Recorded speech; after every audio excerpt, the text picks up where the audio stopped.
Assalamualaikum warahmatullahi wabarakatuh. Perkenalkan, nama saya Davin Anatori Girovo, biasa dipanggil Davin. Saya dari program studi Perbankan dan Keuangan, program Diploma 3 Fakultas Bisnis dan Ekonomika Universitas Islam Indonesia. Di sini saya akan mempresentasikan hasil esai saya yang berjudul Inovasi dan Optimalisasi Digital Banking di Masa Pandemi COVID-19.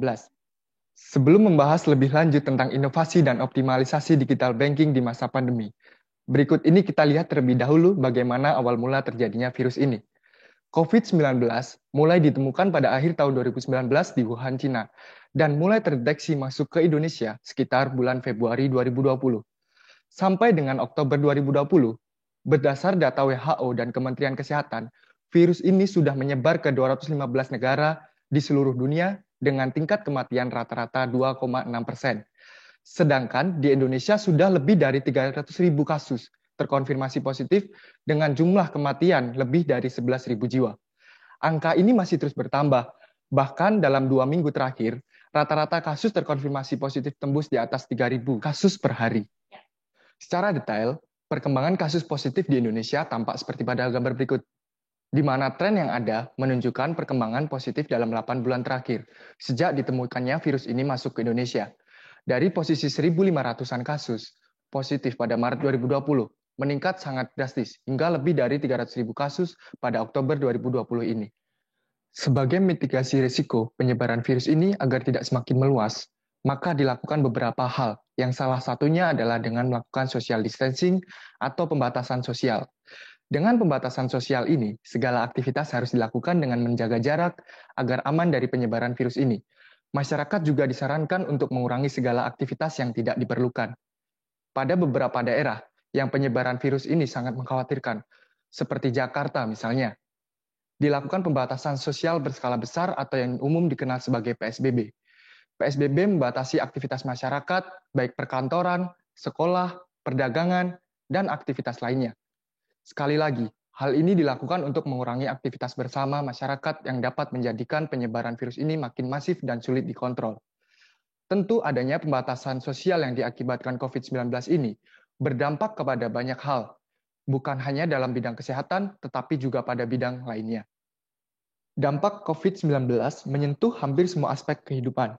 Yang pertama, kita dapat lihat pada sektor pendidikan. Proses belajar mengajar yang sebelumnya dilakukan dengan tatap muka secara langsung, saat ini berlangsung secara online. Guru, murid, mahasiswa, dosen, tanpa terkecuali dituntut dan dipaksa untuk dapat beradaptasi dengan pembelajaran online. Sebuah proses yang tentu tidak mudah, namun menjadi pilihan terbaik saat ini untuk kebaikan bersama. Sektor lainnya dapat kita lihat pada sektor pariwisata.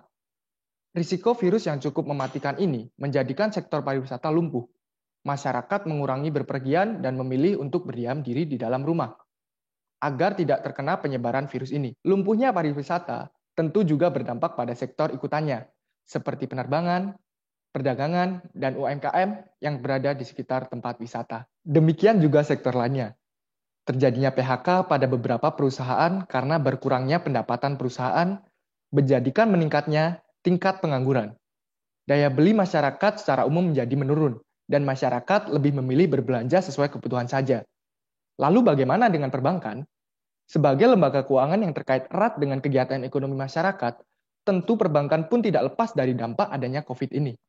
Pembatasan sosial, jaga jarak, anjuran pemerintah untuk mengurangi aktivitas dan kekhawatiran akan terkena COVID-19, menjadikan masyarakat juga mengurangi aktivitas transaksi pada perbankan. Akibatnya, transaksi tunai perbankan menurun secara drastis, sesuai data yang disajikan oleh Bank Indonesia pada medio tahun 2020 lalu. Walau di sisi lain transaksi digital pada perbankan meningkat dibanding sebelum terjadinya pandemi. Pendapatan masyarakat yang berkurang, bahkan banyaknya PHK, tentu juga berdampak pada kelancaran kredit atau pembiayaan pada perbankan. Tidak dapat dihindari, pembiayaan bermasalah selama pandemi menjadi meningkat. Lalu, apa yang bisa dilakukan bank untuk bertahan selama masa pandemi ini? Bagaimana cara perbankan untuk tetap dapat melayani kebutuhan nasabahnya saat ini? Disari dari beberapa sumber, berikut ini beberapa hal yang dapat dilakukan oleh perbankan. Yang pertama, pembukaan rekening melalui digital banking atau dengan website. Yang kedua, pengajuan kredit atau pembiayaan yang dilakukan melalui online. Yang ketiga, pengoptimalan fitur e-banking baik pada internet banking maupun mobile banking. Dan yang keempat, penggunaan transaksi elektronik dengan menggunakan Quick Response Code Indonesia Standard. Dan yang kelima, ada pengoptimalan kerjasama dengan perusahaan e-commerce penyedia layanan jasa belanja online. 5 hal yang dilakukan tersebut terbukti dapat menjadi solusi bagi bank dalam pandemi ini.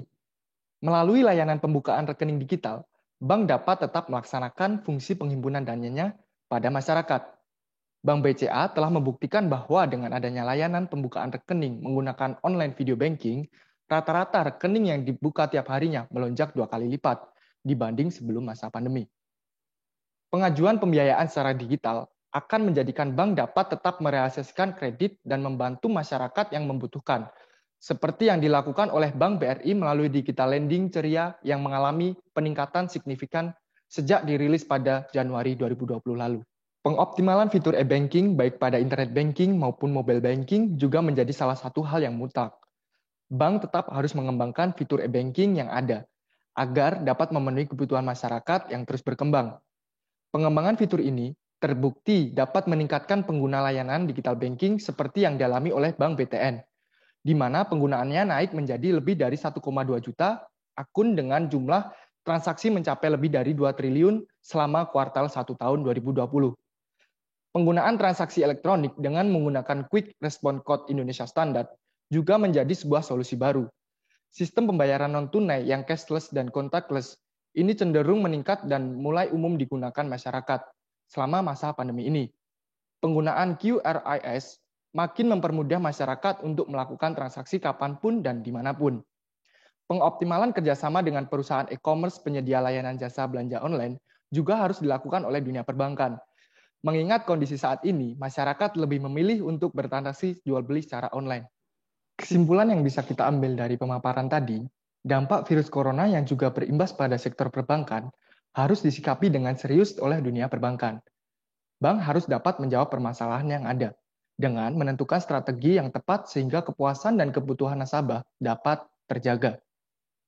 Salah satu yang harus dilakukan adalah dengan mengoptimalkan layanan perbankan digital untuk memenuhi kebutuhan transaksi keuangan nasabah. Layanan digital menjadi solusi di tengah keterbatasan masyarakat untuk bertransaksi secara langsung dan menjaga jarak untuk mencegah penyebaran virus corona. Demikian pemaparan Isa yang saya buat dengan judul Inovasi dan Optimalisasi Digital Banking selama masa pandemi COVID-19. Semoga tulisan ini bermanfaat dan menjadi ikhtiar dari kami, generasi muda, untuk berkontribusi bagi kemajuan bangsa. Dan terima kasih. Wassalamualaikum warahmatullahi wabarakatuh.